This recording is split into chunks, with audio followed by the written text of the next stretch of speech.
అందరూ నమస్తే. కాంగ్రెస్లో జూబ్లీహిల్స్ ఎమ్మెల్యే క్యాండిడేట్ గడిబిడ స్టార్ట్ అయింది. కాంగ్రెస్లో ఇవన్నీ కామనే, కానీ ఇదొక ప్రెస్టీజియస్ ఎలక్షన్ కదా. జూబ్లీహిల్స్ అనేది కాంగ్రెస్కు సావో రేవో, ఇక అయితే ఆతం పోతే జాతం అంటారు, అట్లా అయిపోయింది ఆ ఎలక్షన్. ఆడ గెలిస్తేనే కాంగ్రెస్ ఇంకేమన్నా కొద్దిగా ఈ 2-3 సంవత్సరాలు బతుకుతుంది. ఆడ ఓడిపోయిందంటే కథం, రేవంత్ రెడ్డి ఉండడో తెలియదు, ఇక ఏమవుతుందో తెలియదు, అంత ఆగమాగం శివరాత్రి అవుతుంది. అందరు తెలుసు ఆ విషయాలు. అయితే ఇప్పుడు ఏమైందంటే అభ్యర్థిని ప్రకటించారు. నవీన్ యాదవ్ అని ఒక అభ్యర్థిని ప్రకటించారు. ఆల్రెడీ బీఆర్ఎస్ అభ్యర్థిని ప్రకటించేసింది. సునీత మాగంటి గోపీనాథ్ వాళ్ళ భార్యనే అభ్యర్థిగా ప్రకటించారు. వాళ్ళు సెంటిమెంటు ఇవ్వకపోతే బీఆర్ఎస్ తప్పులో పడేది.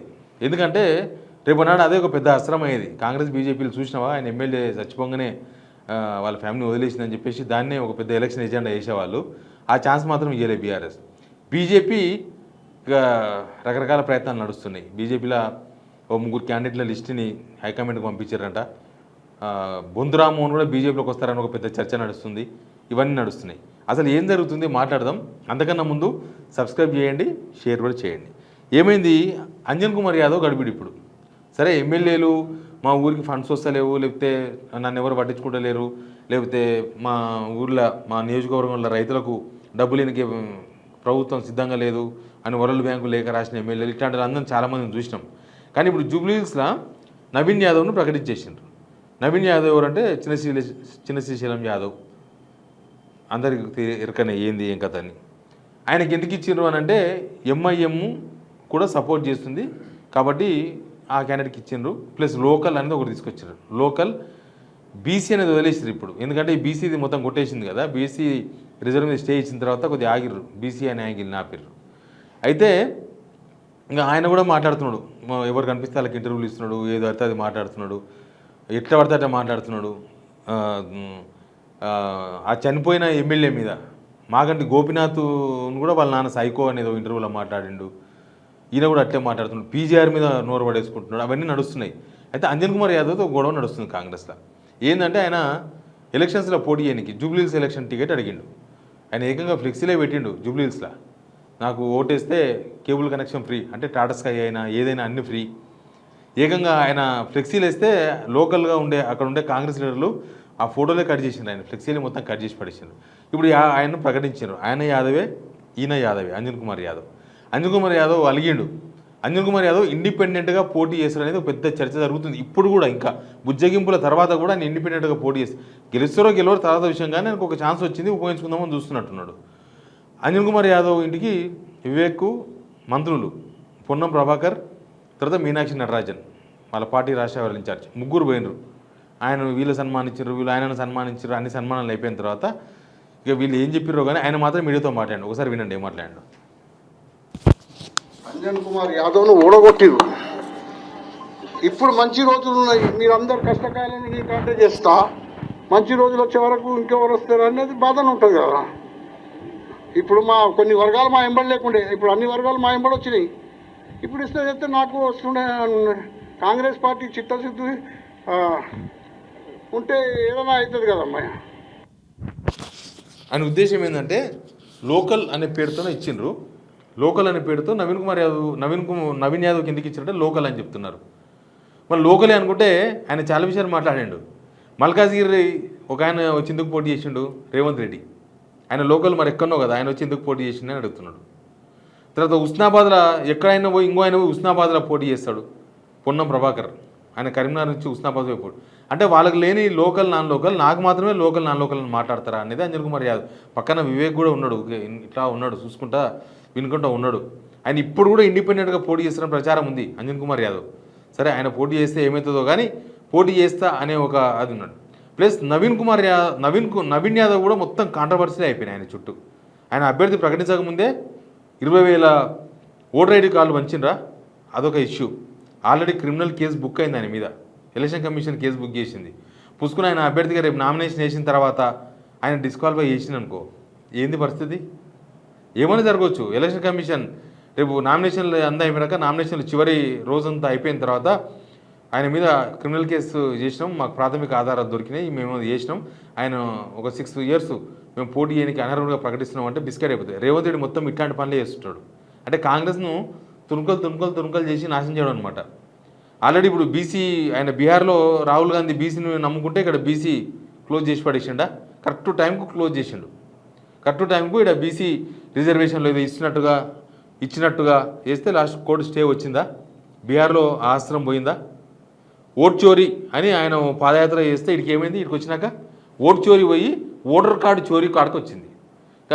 బీహార్లో వాడుకోరా బీజేపీ వాళ్ళు. అంటే కాంగ్రెస్కి ఏం అస్త్రాలు లేకుండా చాలా జాగ్రత్త పడుతుంది రేవంత్ రెడ్డి. ప్లస్ బీజేపీకి అస్త్రాలు ఇస్తున్నాడు అనేది క్లియర్గా అర్థమైంది. ఇప్పుడు ఈడేమవుతుందో కూడా తెలియదు. ఎలక్షన్ కమిషన్ కనుక సీరియస్గా, ఎందుకంటే ఇది ఎవరికో డబ్బులు వంచి దొరకడం వేరు, ఎలక్షన్ అప్పుడు ఓటు కోసం డబ్బులు వంచి దొరకడం వేరు, లేకపోతే అప్పుడు ఏదో కుక్కర్లు వంచుడు లేకపోతే ఇంకేదో చీరలు వంచుడు అది వేరు. ఏకంగా ఎలక్షన్ కమిషన్ పంచాల్సిన కార్డులే వంచిండు నవీన్ కుమార్ యాదవ్. మరి అది ఎంత పెద్ద కేసు అవుతుందో నిజంగా సీరియస్గా ఇట్లా ఉంటే ఆయన డిస్క్వాలిఫై చేస్తారనేది పెద్ద చర్చ ఉంది. మరి ఆయనకు టికెట్ ఇచ్చారు, నామినేషన్ తర్వాత తెలుస్తుంది విషయం. ఆయన ఇప్పుడు ఏం మాట్లాడుతున్నాడు ఒకసారి వినండి. 47 ఏళ్ళ చరిత్రలో 47 సంవత్సరాల చరిత్రలో ఇక్కడ స్థానికులు అవకాశం కల్పించలేదు. ఏ పార్టీ స్థానికులు కాన్స్టిట్యూన్సీ పి జనార్దన్ రెడ్డి గారు పెద్ద నాయకులు, కానీ పి జనార్దన్ రెడ్డి గారు ప్రజల్లో కలిసిపోయి ప్రజల సంరక్షణ అందుబాటులో వాళ్ళ ప్రజల సమస్యలు పరిష్కరించి గొప్ప నాయకుడు అయినాడు ఈ ప్రాంతంలో. తర్వాత ఎవరు లేదు, అందరూ పీజీఆర్ గారు నాన్ లోకల్, అంటే అక్కడ వేరే ఓటర్ ఎవ్వరు కూడా ఇక్కడ పరిపాలించినటువంటి ఎవరు కూడా లేకపోతే ఈ లోకల్ అభ్యర్థి మాకు అందుబాటులో ఉండే అభ్యర్థి మాకు కావాలా, మాకు కష్ట సుఖాలు చేసినటువంటి అభ్యర్థి మాకు ఉండాలి, మాకు మర్యాద ఇచ్చే అభ్యర్థి మాకు ఉండాలని ఇది ప్రజలు నిర్ణయించుకున్నటువంటి ఒక ఆలోచన. అందులో భాగంగా అన్ని సర్వేల సరే ఆయన ఏమంటున్నా అంటే పీజీఆర్ కూడా non local, P Janardhan Reddy కూడా నాన్ లోకల్, నేను లోకల్ను చాలా సంవత్సరాల తర్వాత జూబ్లీహిల్స్కు లోకల్ క్యాండిడేట్ వచ్చిన లోకల్ వాళ్ళకి అయితేనే స్థానికంగా కూడా సమస్యల మీద అవగాహన ఉంటుంది అంటాడు. పీజీఆర్ నాన్ లోకల్, రేవంత్ రెడ్డి దేనికి లోకల్, పొన్నం ప్రభాకర్ దేనికి లోకల్, అసలు ఎవరు దేనికి, ఉత్తమ్ కుమార్ రెడ్డి దేనికి లోకల్, ఆయన కాన్స్టిట్యున్సీ ఎక్కడ, ఇట్లా చెప్పుకుంటూ పోతే అసలు ఇదో సిస్టమ్. ఎవరు దేనికి లోకల్ కాదు. కేసీఆర్ గజ్వేల్కు లోకల్ కాదు, కేటీఆర్ సిరిసిల్లకు లోకల్ కాదు. ఈ ఎలక్షన్కి వచ్చేవారు మాత్రం నేను లోకల్ కాబట్టి ప్రజా సమస్యలు నాకు మాత్రమే అవగాహన ఉంటుంది అంటాడు. మళ్ళీ వీళ్ళందరికీ అవగాహన లేదా, లేకపోతే ఎలక్షన్ కమిషన్ రూల్ తీసుకురావాలి. ప్లస్ పీజీఆర్ను నాన్ లోకల్ అనేది ఒక పెద్ద ఇష్యూ అయింది. పీజీఆర్ అనే పర్సను ఆయన పర్సనల్ కాదు, ఆయన ఒక పెద్ద పర్సనాలిటీ. పీజీఆర్ అనే పర్సన్ ఒక పెద్ద పర్సనాలిటీ. ఇప్పటికీ జూబ్లీహిల్స్ కాన్స్టిట్యున్సీలా, ఖైరదాబాద్ కాన్స్టిట్యున్సీలా, బస్తీలుల్లా ఇళ్లల్లా దేవుని ఫోటోతో పాటు పీజీఆర్ ఫోటో ఉంటుంది. వాళ్ళు దేవుడు ఎక్కడైతే పెట్టుకుంటారో ఆ దేవుని ఫోటోతో పాటు ఆయన కూడా పూజ చేస్తారు. అది ఆయన చేసిన సేవ, ఆయన చనిపోయి ఇన్ని సంవత్సరాల తర్వాత కూడా. కానీ ఆయన ఇప్పుడు నాన్ లోకల్ అనే కాడికి తీసుకొచ్చారు. కాంగ్రెస్ వాళ్ళు పీజీఆర్ కూడా వాల్యూ లేకుండా చేస్తున్నారు అనమాట. అదొక పెద్ద ఇష్యూ అయింది ఇప్పుడు మొత్తం. అందుకే అంటున్నా, మొత్తం కాంట్రవర్సీ మొదలై రౌడీ, చిన్న స్టేషన్ మీద రౌడీ అంటున్నారు, ఆయన మీద రౌడీ షీట్ ఉంది. ఈయన మీద కూడా అల్వాల్ పోలీస్ స్టేషన్లో రౌడీ షీట్ ఉంది అంటున్నారు. ఇదొక ఇష్యూ నడుస్తుంది ఆల్రెడీ. ఇదంతా రౌడీ షీట్ల ఫ్యామిలీ, రౌడీ ఫ్యామిలీ అనే ఒక కాంట్రవర్సీ. ఇట్లా రకరకాల కాంట్రవర్సీలు కాంగ్రెస్ క్యాండిడేట్ మీద వస్తున్నాయి. తక్కువలకు అంజన్ కుమార్ యాదవ్ ఒక గూటను దింపి కూర్చున్నాడు, నేను ఖచ్చితంగా పోటీ చేస్తా చూద్దామని. వీళ్ళు ఆశ పెట్టుకున్నదే యాదవ్ ఓట్ల కోసం. అంజన్ కుమార్ యాదవ్ కూడా యాదవే అవుతాడు. అక్కడ లోకల్గా ఉండే యాదవ్లు అంజన్ కుమార్ యాదవ్ కూడా పోటీ ఏమని అడుగుతున్నారట.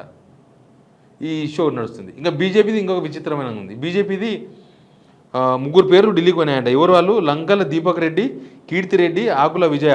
ఈ 3 పేర్లు అధిష్టానానికి పంపించారంట. రామచంద్రరావు గారు ఢిల్లీ పోయినారు, తేల్చుకొని వస్తాను పోయినంట ఈ అభ్యర్థి కోసం.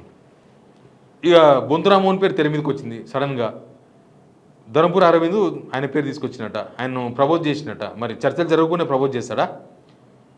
ఆయన బీఆర్ఎస్కి వెళ్ళి కాంగ్రెస్కి పోయిండు, కాంగ్రెస్ నుంచి మళ్ళీ బీజేపీ పోయే ప్రయత్నాలు చేస్తున్నాడో ఏమో. అది లాస్ట్ ఫైనల్ క్యాండిడేట్ ఫైనల్ అయిపోయినాక క్లారిటీ వస్తుంది. మరి బొంతురామోహన్ అయితే ఎక్కడ స్పందించినట్టయితే కనబడలేదు, నేను బీజేపీతో సంప్రదింపులు లేను అని.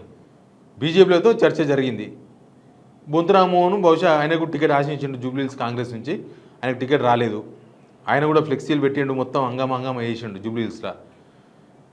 బీజేపీలో మరి ఏం చర్చలో, బీజేపీతో ఏం చర్చలో తెలియదు. బొంతురామోహన్ ఇప్పుడు ఏమంటే ధర్మపురి అరవింద్, ఆయనకి ఏబీపీ బ్యాక్గ్రౌండ్ ఉంది, ఎవరు చేసుకోవాలంటే వాళ్ళకు లింక్ పెడతారు. ఏదో ఒకటి ఆయన ఇంటి మీద కాషాయం ఉంది కాబట్టి ఆయన బీజేపీ అంటారు. చేసుకోనికి ఒక మార్గం అనమాట బీజేపీలో. వాటిలో ఉన్న వాళ్ళకి ఇస్తే బీజేపీకి ఏమైనా బెనిఫిట్ అవుతాము కానీ అక్కడ వాళ్ళని చేసుకొని ఇస్తే కార్యకర్తలు కూడా తీవ్రమైన అసంతృప్తి ఉన్నారు ఇప్పటికే. అన్ని పార్టీలు ఆల్రెడీ బీఆర్ఎస్ క్యాన్ ప్రకటించింది, కాంగ్రెస్ క్యాన్ ప్రకటించింది, బీజేపీ క్యాన్ ప్రకటించలేదు. ఎనీవే ఇది కాంగ్రెస్లోనే ఒక పెద్ద ఇష్యూ లాగా మారినట్టే కనిపిస్తుంది. కాంగ్రెస్లో ఈ తుఫాన్ ఇప్పటితో అయిపోతుందా, లేకపోతే ఎలక్షన్ దాకా నడుస్తుందా, అనిల్ కుమార్ యాదవ్ ఇండిపెండెంట్గా పోటీ చేస్తాడా, ఏం జరుగుతుందో చూద్దాం మనం కూడా. Please subscribe signal TV.